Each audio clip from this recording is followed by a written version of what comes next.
Кәрі малдың алдыңғы аяғы болатын жілікті сүйек.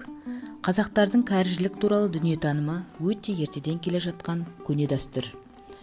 Қазанға ет салғанда кәрі баса мән беру қажет. Алдымен бисмилля деп осы жіліктен бастап салады.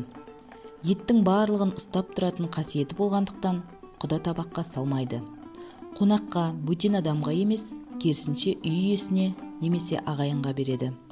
Мұның себебі кәрі шаңырақтың құты бар деп ырымдалады. Сондай-ақ өсіп келе жатқан қыз балаға оң жақта отырып қаласың деп ұстатпаса, сүр бойдақ боласың деген сеніммен бойдақ жігітке бермейді. Мал сойылып, ет асылғанда кәрі үйдің үлкені мүжіп, тазалап қояды.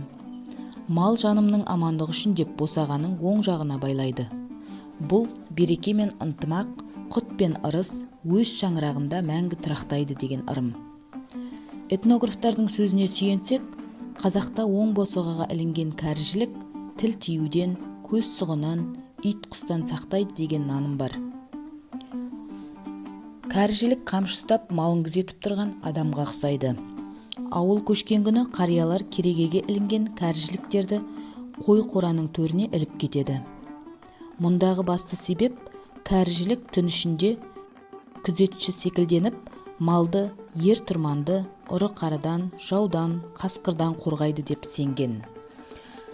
Музейімізге келіп кәрі туралы және басқа да салт дәстүрлер туралы толық біле аласыздар.